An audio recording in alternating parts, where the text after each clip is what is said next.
The English language contains dozens of words that describe the dog. Yet none alone seems entirely adequate. Loving, loyal, devoted, amusing, spirited, tireless.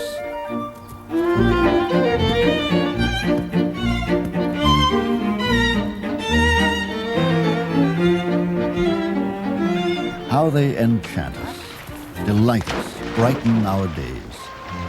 And how they work for us. Down through history, no other animal has served us in as many ways. Called by one philosopher the noblest beast God ever made, the dog is at work on farms and in pastures around the world.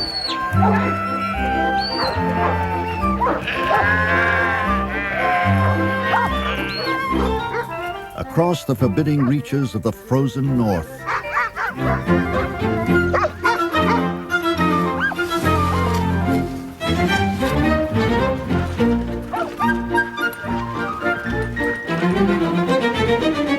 As comrades on the battlefields of war.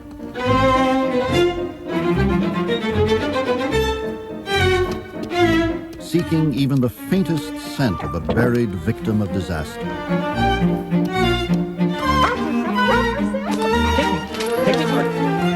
Or a hiker who has lost his way. And he is the devoted servant of the ill, elderly, and handicapped. We will never know exactly how this unprecedented partnership came about or when. But one story tells us, in the beginning, God created man. But seeing him so feeble, he gave him the dog.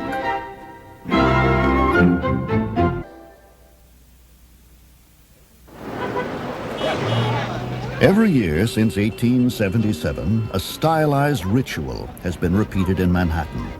The Westminster Kennel Club Dog Show, the World Series of Dogdom. Some 2,600 dogs, all purebreds and prize winners in other shows, will compete. Westminster now welcomes 130 breeds and varieties.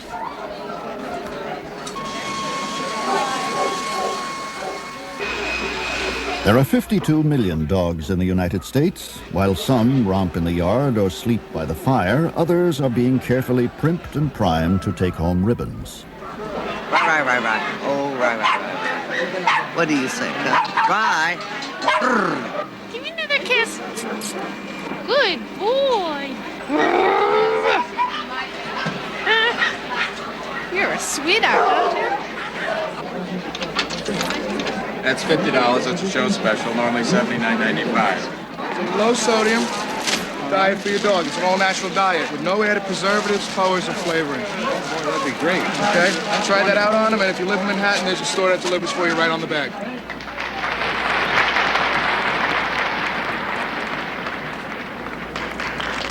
While most show dogs today perform no labor at all outside the arena, historically their ancestors worked side by side with man. In fact, our unique and splendid partnership with the dog began as a working relationship, as long as 10 to 15,000 years ago.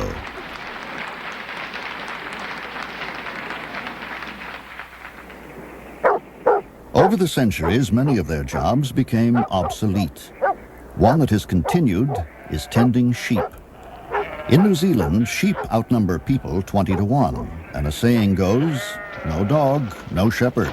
No shepherd, no sheep, no wool or meat. With dogs at their side, New Zealand farmers now rank second in wool exports and are near the top in meat products. Some of New Zealand's backcountry is so remote, it is only accessible by helicopter. The dogs may not like the ride, but where the shepherd goes, so goes his devoted dog.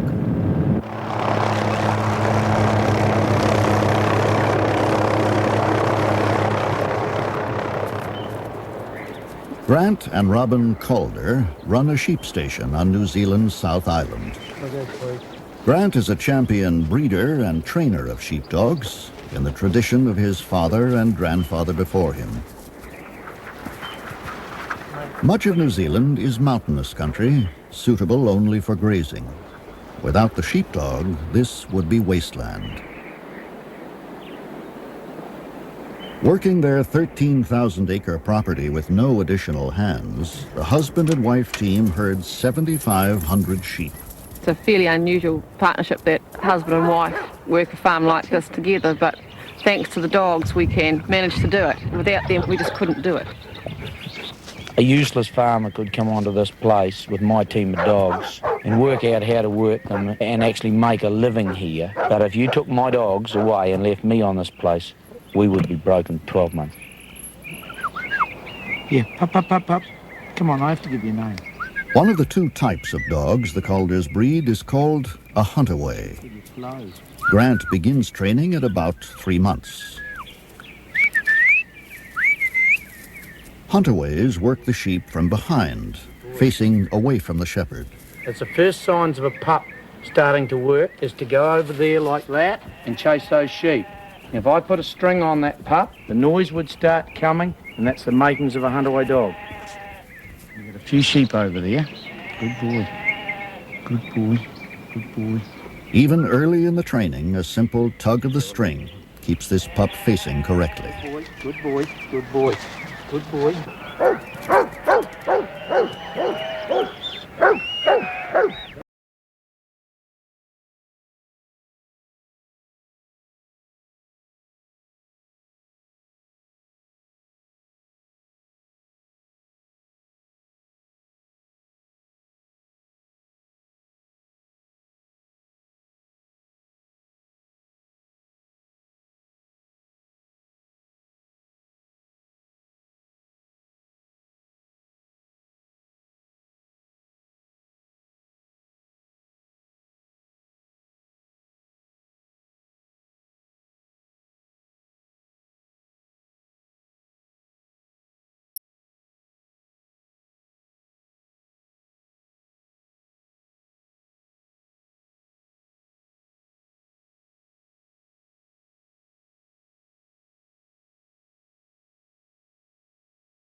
Robin works on a high ridge, and Grant is lower down as they and their 10 dogs begin to pull the flock together. Because sheep in New Zealand have no natural enemies, they have never developed a herding instinct, and therefore spread far afield.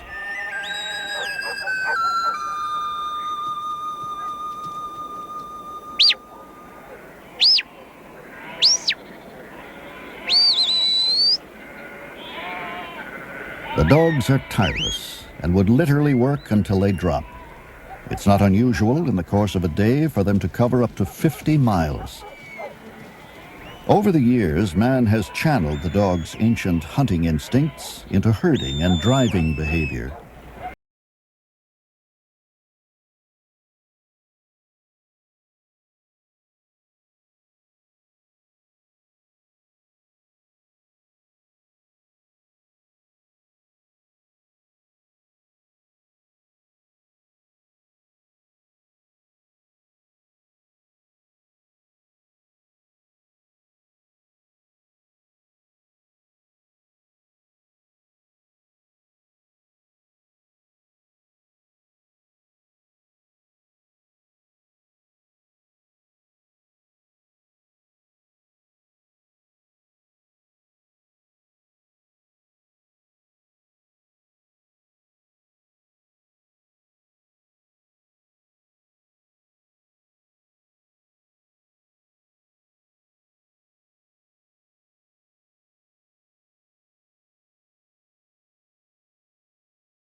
team of 2 people and their 10 steadfast dogs have completed the roundup.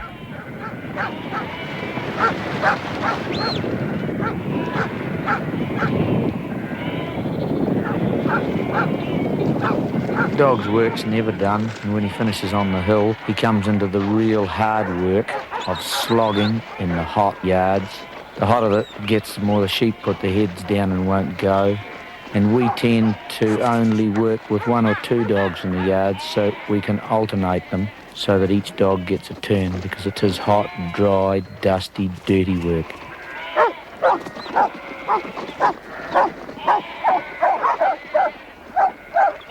Because of the intense heat, the tired sheep often don't want to move, creating traffic jams in the tight confines of the pen. To find the offenders, the dogs simply make a sidewalk out of the backs of the sheep.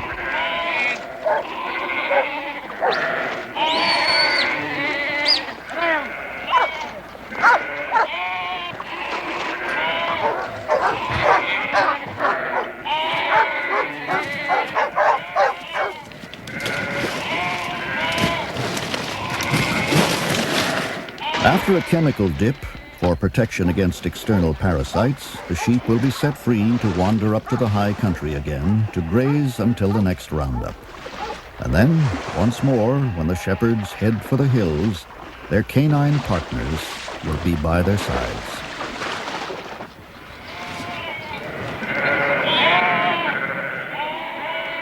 For us to spend a day on the hill, horse and dogs, the companionship and love and hard work that they give to us, you could never receive from any other animal in the world. The New Zealand farmer and his dog have become a world-famous partnership. Today, more than 200,000 such dogs are on the job across the country. Probably the most photographed is this one, a public tribute to the dogs that help keep the economy so vital and alive.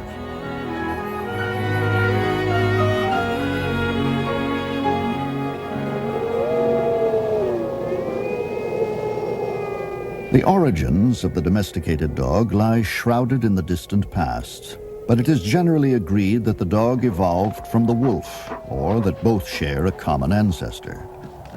Wolves and dogs have the same basic anatomy, physiology, and patterns of behavior.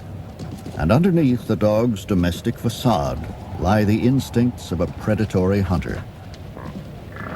Wolves live and hunt in packs, unlike other meat-eaters, such as members of the cat family that ambush their prey. Wolves stalk, chase after, and run down prey.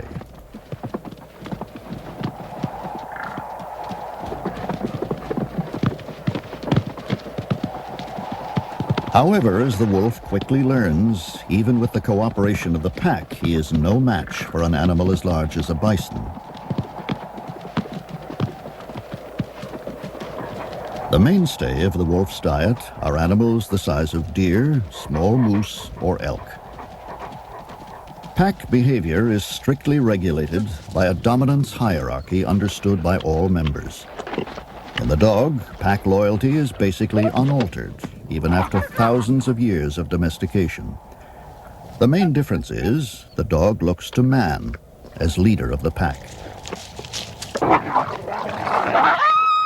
Modern-day scientists have pondered why early man, himself a flesh-eating hunter, would have turned competitors like wolves or wild dogs into allies.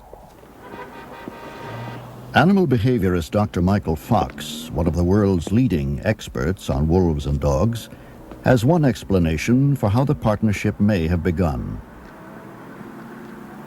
Well, I feel that dogs and humans came together because of their similarity in lifestyles, to the degree that we hunted in small packs, we were gatherer hunters, and the dog-wolf ancestor was like that too.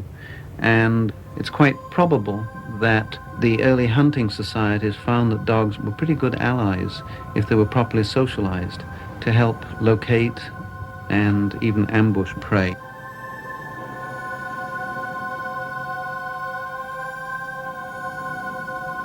Dogs in their long association with us have powers of manipulation. In one sense, we've domesticated them, but they have domesticated us too. We have the situation where the dog will come up and just look at you, and you have to feed it. The dog knows how to touch your heart. They have a power in the eye. Some people think that their dogs have ESP, that they know what you're feeling and thinking, but they're acute observers of our body language. You know, when we're depressed or happy or anxious, they're reading all that all the time, because that's how they communicate with each other too. In finding out about each other and the rest of the world, smell is the dog's primary tool. It is said their ability to smell is at least 500 times greater than our own. Their hearing, too, is better than ours, but they see less well and are colorblind. There are 350 recognized breeds of dogs in the world. Regardless of outward differences, they are all the same species, Canis familiaris. Their wide diversity in appearance can often be explained by the work humans have bred dogs to do. In the language of his native Germany, Dachshund means badger dog. His short, stubby legs and narrow body made him ideal for squeezing into burrows after prey. Terriers, too, were bred small and low to the ground, so they could plunge into dark holes in pursuit of rats or foxes. The name terrier comes from the Latin word terra, or earth.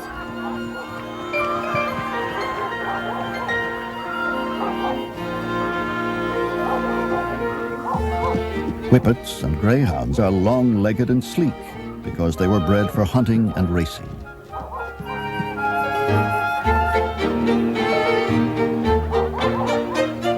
Firehouse mascots today, Dalmatians, were companions to charioteers in ancient times.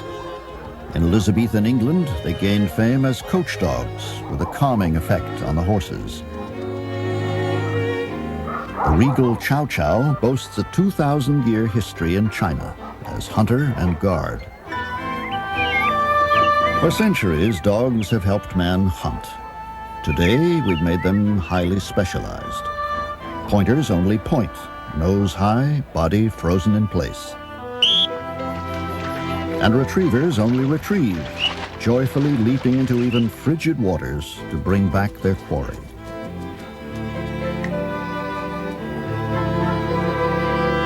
From predatory wild animals, we have created, regardless of breed, the most adaptable and sociable of all domesticated animals.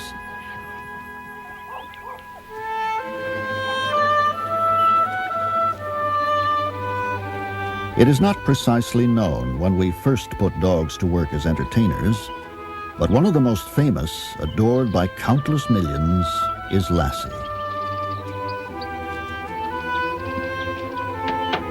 Bob Weatherwax, son of the original Lassie trainer, is now preparing the 7th generation Lassie for an upcoming television series.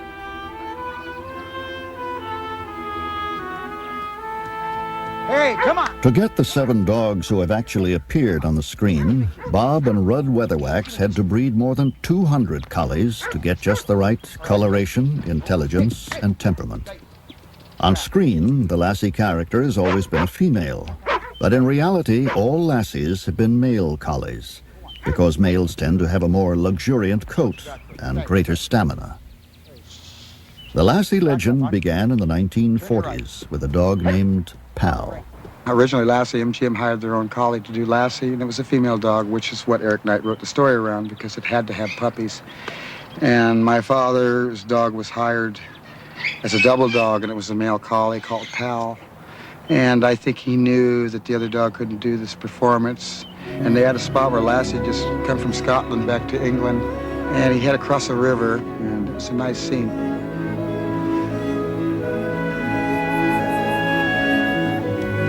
The genius of Rudd Weatherwax came through in this scene, in which he taught Lassie to look naturally exhausted, as if it weren't a trick at all.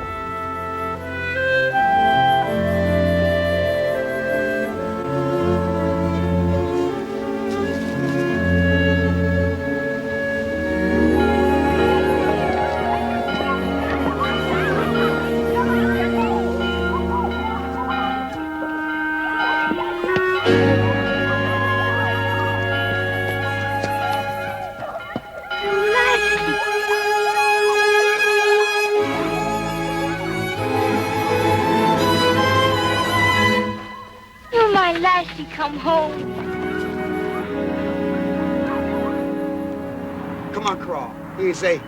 The mind of the dog, no matter how bright he may be, cannot conceptualize, look tired. But the dog can obey a series of off-screen commands, given in a specific order, that result in the tired look the audience sees. Sweet. Stay. Stay. That's a boy. Stay. Compared to many dogs that bring a large measure of instinct to their work, dog actors start out as a blank slate. Because they are intelligent, they are capable of learning. The motivation to learn, the willingness to behave in such undog-like ways, is based simply on the dog's desire for human praise. Dog's man's best friend. I think they're the most domesticated of all animals, and they want to please. They want to be with man. It's like A for effort. They'll give you that effort. All right, come on. Hup. Hup. All right, come on over here. Come on. All right. Take a bow.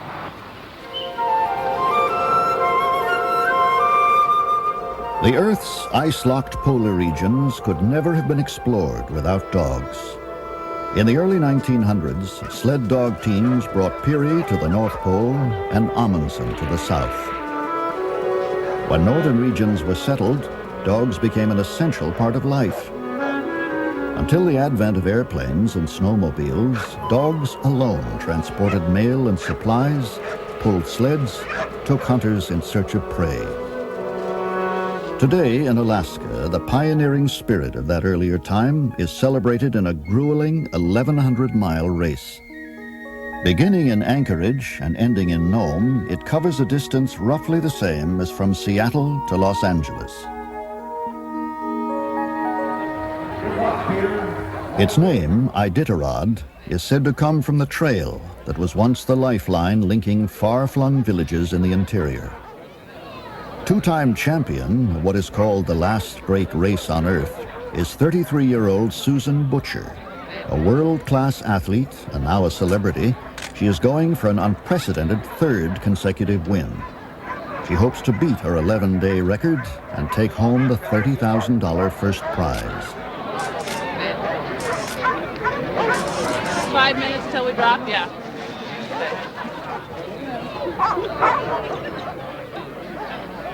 I've been racing in the Iditarod for 10 years now, and I think over all the years, I've been basically in the top 10, and I think that all comes from my training ability with the dogs, and the time that I spend with them, and the conditioning that I put on them. And then the rest has to be up to the dogs. I've got good dogs, and I've bred them and raised them purely for long-distance racing. Many observers feel that the time Susan spends with her dogs and the affection she lavishes on them are key elements of her success. 10, 9, 8, 53 teams will leave at 2-minute intervals. 4, 3, 2, 1, go.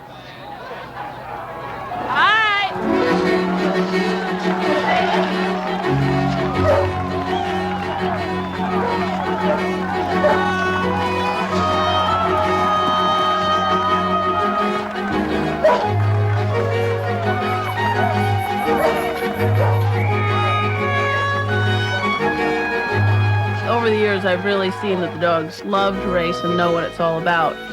When they see a team in front of them, they'll pick up their pace and want to pass around them. And what I found out is they know then when there's no other team in front of them because there's no dog scent on the trail.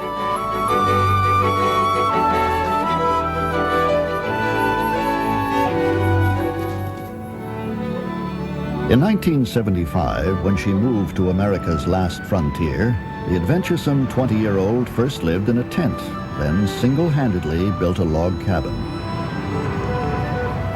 She was 30 miles from her nearest neighbors, 50 miles from the nearest road. She started out with only 3 dogs, and today has a breeding kennel with 130. Susan raises only Alaskan Huskies, a line bred from Eskimo and Indian dogs. Well, I changed the teams around today, David. Susan runs Trailbreaker Kennel with her husband, David Munson, himself a champion racer. I was born in Cambridge, Massachusetts, but I've always felt I was born in the wrong century and in the wrong place. And so I kept moving north and west. And I've always loved animals, and they've been the most important thing in my life. And so I was looking to incorporate living in the wilderness and working with dogs, and I found the perfect thing. Where's your babies? Who are they? Hey, you guys? Hey, In the early days of sled dog racing, breeding was often a haphazard matter. But Susan Butcher knows that good racing dogs don't just happen without careful planning. Every summer, I raise a number of puppies, between 50 and 100 pups. And I'll pick out 2 of my best dogs. Usually if I have a very fast dog, but maybe it doesn't have a good enough coat, I'll breed it to one with a good coat. But the most important thing is that they have bred into them the desire to pull and the desire to travel.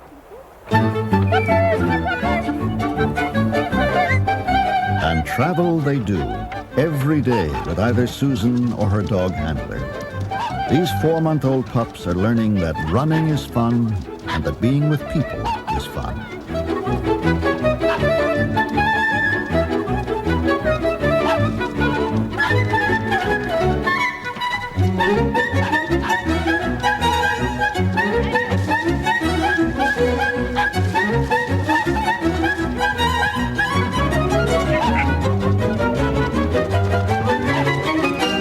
There's a lot of mushers that don't really like to make their dogs into pet dogs and feel that they have to keep them very separated and make them a working animal only. But I feel that the best thing that you can do with a dog is to really bond them to yourself. So we're just trying to teach them to respect us and trust us and vice versa. I have to trust my life in their hands all the time, and they should learn to trust me with their life. And then when you're out there racing, that trust is what's going to make you able to win. Are you going to be my next all-time best leader? Are you going to be my all-time best leader? Every night, Susan and David bring a few dogs into the cabin for extra attention. It's done as part of Susan's training strategy, but also because she quite simply adores her dogs. Every fall is a really exciting time for me and for the dogs. As the temperatures get colder, we just develop a certain excitement towards winter. When it starts to get cold, the dogs just start making a lot of noise, running around their chains. They're just antsy. They want to get going. They just show me in many ways that they're ready to roll, ready for the racing season. All the adult dogs are run 3 to 4 times a week throughout the year. As with all athletes, conditioning is vital to their performance.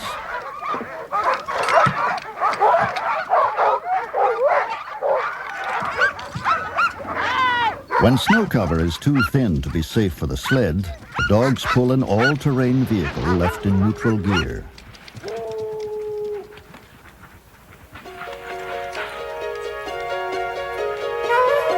To some 200 miles of trails, Susan adds new ones each year to keep the dogs from getting bored. A lot of people would look at my life and think it's a lot of hard work, but for me it's a labor of love, and I spend all day long with my dogs and work with them, and I'm my own boss. There's no one telling me what to do or at what time to do. I live way out here where I can go anywhere and do anything at any time of day, and I love that freedom. The best things for long-distance racing dogs are fast trotting speed, and then they have to have good feet, and then you just want them to have a good attitude.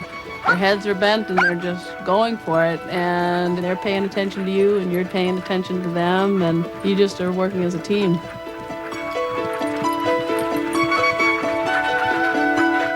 Like a coach with marathon runners, Susan gradually increases the length of the runs.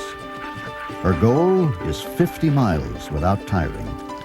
The dogs, never more happy than when on the trail, joyfully oblige.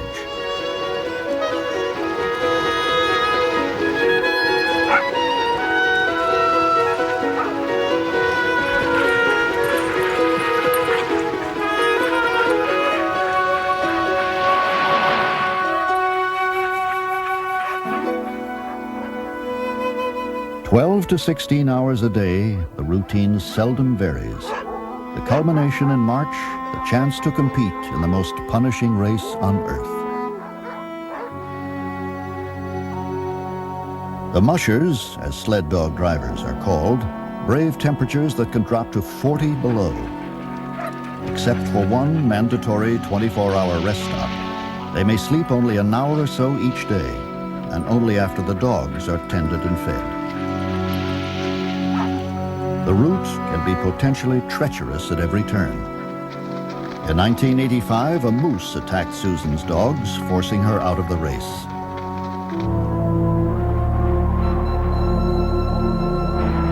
On the last leg of the race, along the frozen Bering Sea, mushers encounter the most severe weather. It is Susan Butcher's 10th day out, and she is trailing, as she has for most of the race. Now a violent storm has forced temperatures to plunge. Swirling snow has obliterated much of the trail. Both Susan and the dogs are pushed to the limit of their endurance. The storm has thwarted her nearest competitors, who have stopped to wait it out. Undaunted, Susan Butcher charges on.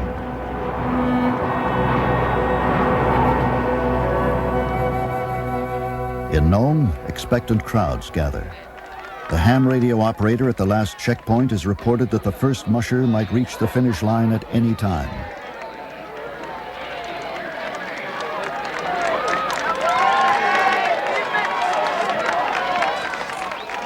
In 11 days, 11 hours, and 42 minutes, a jubilant but exhausted Susan Butcher becomes the first person ever to win the Iditarod 3 consecutive times.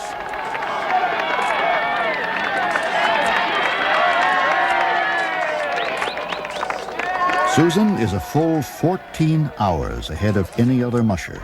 Some will not cross the finish line for several more days. Amazingly, Susan could have made even better time than she did if she had wanted. But she put the safety and well-being of the dogs above all else. It was a matter of either go for a record competing against only Father Time and no other musher, and possibly take more out of the team than I like to, or just to take good care of the team and be well satisfied with a victory, and I thought that sounded a lot safer. Susan and racing enthusiasts everywhere know the real tribute belongs to the bravery, love, and indomitable spirit of these magnificent dogs.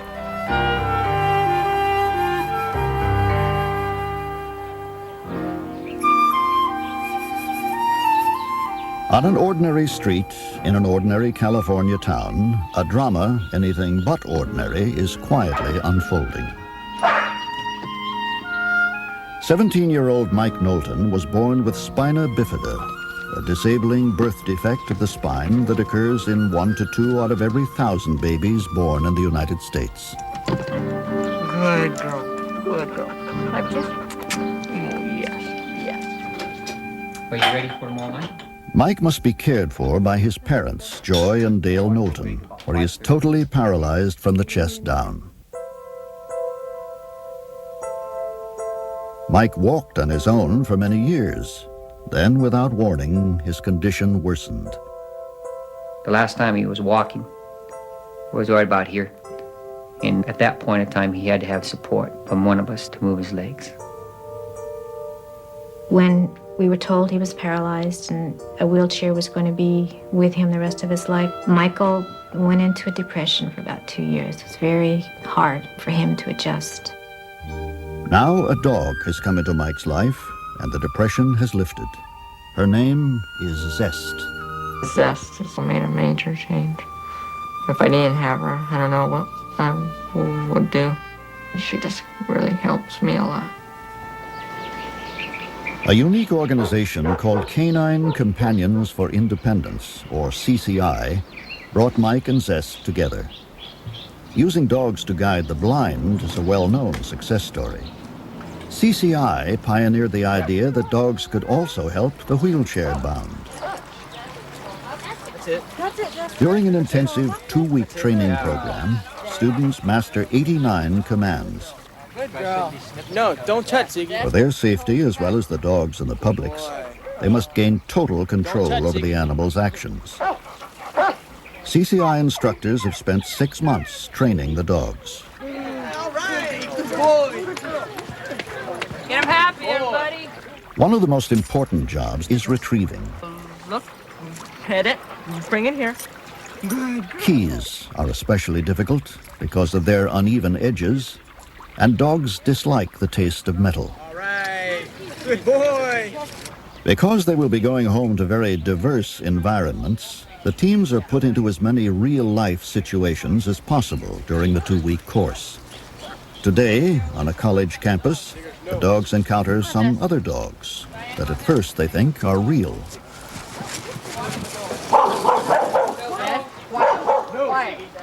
These are the kind of things you guys need to anticipate and know it's going to come up.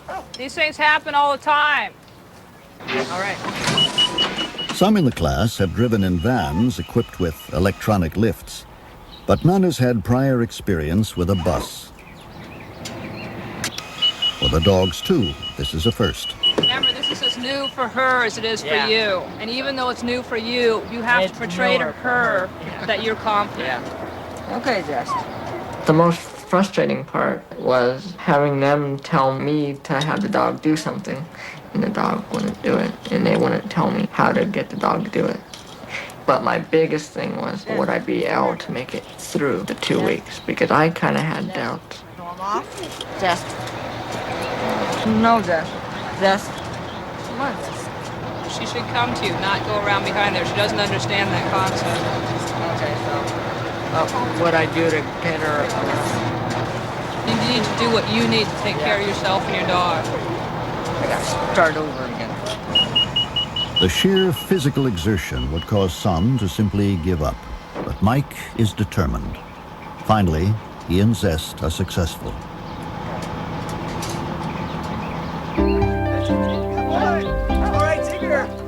Even for those with the use of their arms, fatigue is a major factor that often keeps them housebound. Dogs are a wonderful solution, for they will pull tirelessly.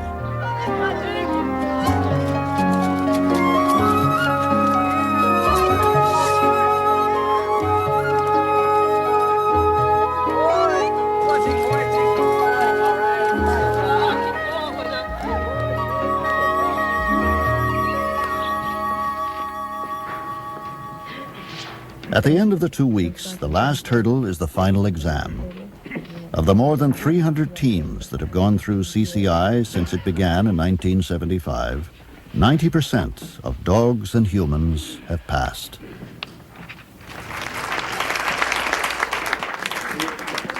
With well-deserved pride, the class arrives for graduation, threshold to their new independence. As you can see, this is quite a loving team. And throughout their lives, there's always going to be a lot of love and commitment on the part of these two. Mike worked very hard in this class, and so did Zest, and congratulations to both of you.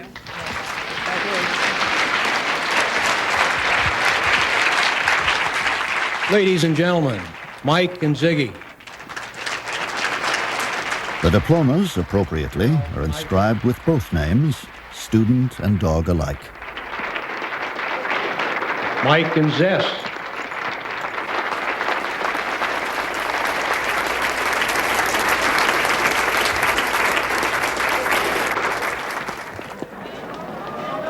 Today, Mike is a high school senior. Having Zest has helped Mike vastly broaden his horizons, and now for the first time he is considering going on with his education, a vocational school where he thinks he might study computer science. Whenever Mike is working, Zest has been trained to rest quietly by his side and not disrupt the classroom. But at those moments when he needs her help, Zest knows it's time to work. She does things like picks up papers or pens. It makes me feel independent. I don't always have to ask somebody. I can just go to Zest and tell her. All CCI graduates report a dramatic rise in self-esteem because of the dog's role as icebreaker. People who normally feel awkward approaching a person in a wheelchair do not feel uncomfortable in the presence of the dog. I'm real shy, and the last couple of months, it seems like it's easier to go up to people because most of the time, people come up to her, and I kind of get into the conversation. So it helps me to get to know people. We didn't realize that kind of a bond could be between a dog and a person. It really gives us a different perspective. We didn't realize that the dog could do as much for Michael's emotions as this dog has done. Okay, Jess, come here. Jess, draw, look. Draw, help switch, Jess. Draw, that's it. That's it. Good, come on. Okay, Jess, come on. Draw, go to bed. A boy needing help and a loving canine at his side. Perhaps nowhere is the age-old covenant between man and dog more poignantly felt than here.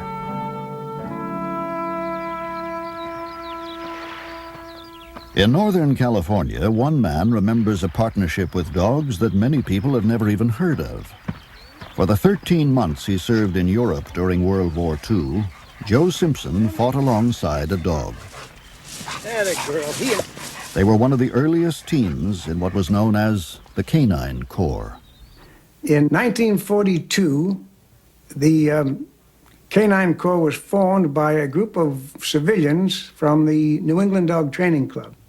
And Dogs for Defense was formed at the same time, and they picked 14 GIs out of 5,000 volunteers. And fortunately, I was one of the 14 picked, not because I knew anything about dogs necessarily, but because I was in the horse business. And this is how I got started in the Canine Corps.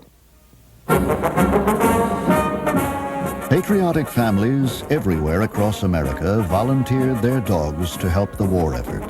Rovers, Spots, and Fidos of all descriptions were sent off to an uncertain future in the Army, Marines, or Coast Guard. Like their human counterparts, all dogs were examined for fitness.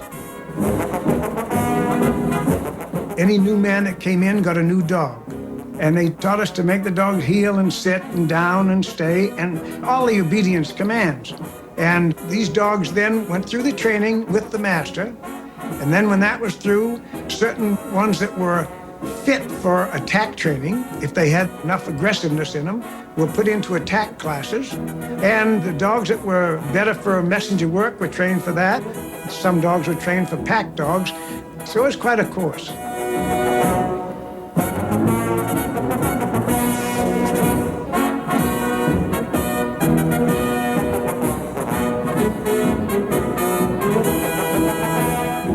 In Europe, dogs were used in World War I, but this was our first use of them in combat.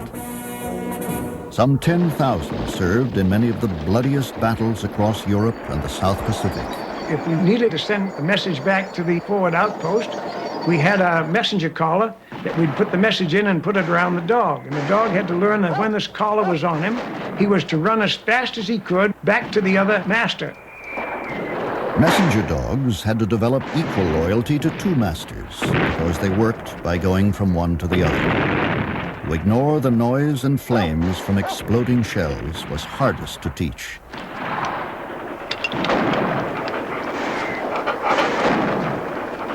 The dogs didn't have to reach up and tap us on the shoulder to tell us there was some Germans over there. We knew by watching our dog and being able to read the dog. This is very important with anyone working a dog. If you can read the dog, then you'll know what the dog is trying to tell you. And I owe my life to my dog, and I'm sure a lot of the other handlers would say the same thing.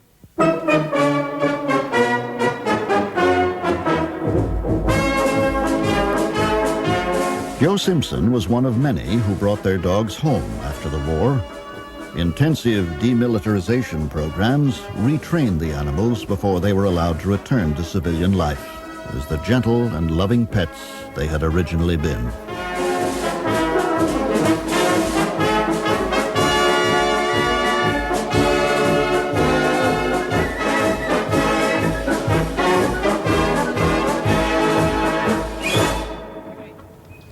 One phase of training similar to that for war dogs is used in search and rescue work. More than 70 such groups now exist across the United States. All volunteers, they work alongside law enforcement teams in wilderness rescues and the aftermath of disasters. Go through?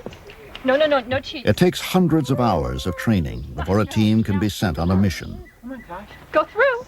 Early on, a dog often needs to be coaxed. Okay, try that way again. Want to go through? Go. Go through all the way. Oh, good girl. Good girl. What handlers look for is not the breed itself, many breeds are used, but qualities like intelligence, curiosity, and self-confidence. The dogs must be taught agility so they can safely negotiate boulders and other obstacles in the woods, as well as piles of disaster rubble. Shirley Hammond is both a handler and a trainer. What we do is we start the dogs out very young if we can, although we can start older dogs, teaching them on an agility course. We do a lot of ladder climbing with the dogs, and this teaches them to use their back feet. Their back feet just normally follow their front feet, and they do not develop a knowledge of back feet unless they're taught to do something, feeling what they're putting it on and feeling for stability with it. Good dog, Tasha! Good girl! Good dog! This 12-week-old puppy confronts a ladder for the first time.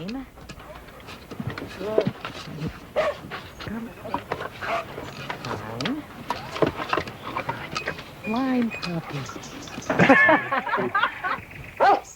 In addition to the obstacle course, they train on a rubble pile that simulates a disaster area.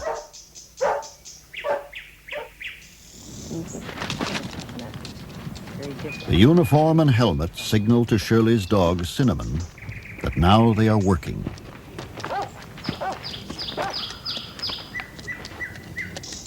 Easy. Trained not to follow her instincts to jump off the unstable boards, Cinnamon zigzags across the rubble in what is known as air scenting, trying to pick up the victim's scent on the air currents.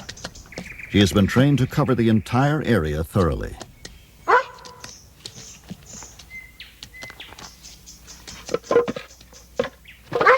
Once the victim, in this case a volunteer, has been found, the dog's job is to scratch and bark to alert the handler to the area with the most intense scent.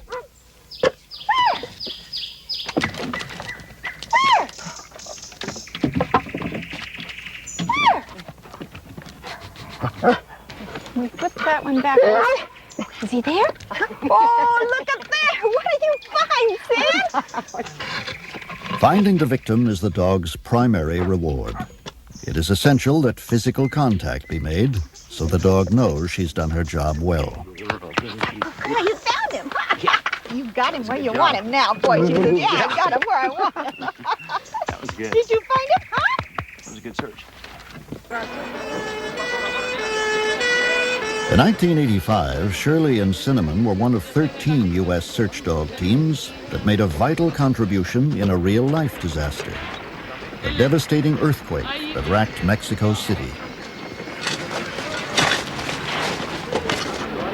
The soft subsoils underlying the city and inadequate building codes were blamed when hundreds of buildings collapsed. Thousands were injured, thousands more left homeless. As many as 10,000 died. It was really hard to believe because there were buildings standing with glass and beautiful structures that were just pancaked to the floor. This is the building that was 11, 12, 14 stories. Suddenly it's down to 10, 20, 30 feet high because some of them actually sank down into their basements. They went that far down. In you go. 12 hours a day for a week, the team searched through the twisted rubble. Hundreds of people surely lay trapped, but where? And could the dogs find any of them in time? Stay. They'd cock their head and listen with their ears as if maybe they might even be able to hear the victims after they would bark, as if they were kind of calling to them by their barking. And the other side of that coin, of course, is when they did locate someone buried under the rubble that was gone, deceased. It was a very low-key reaction, just a little pawing and a little whining. Amazingly, even at week's end, victims were found still clinging to life.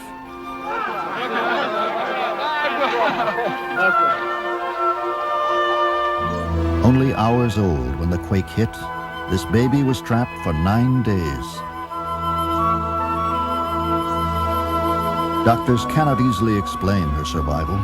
Others see it simply as a gift from God.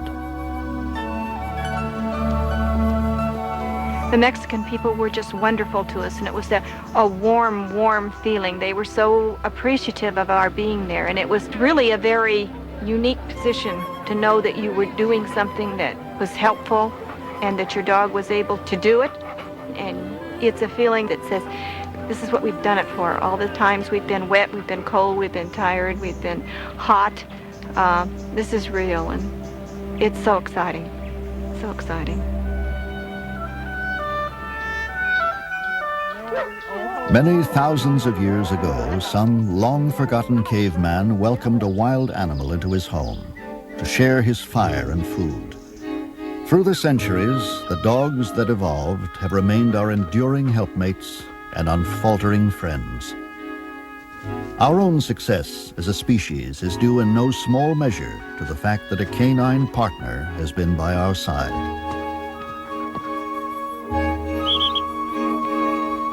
Intelligent and loyal beyond measure, dogs ask little from us in return for their unquestioning devotion.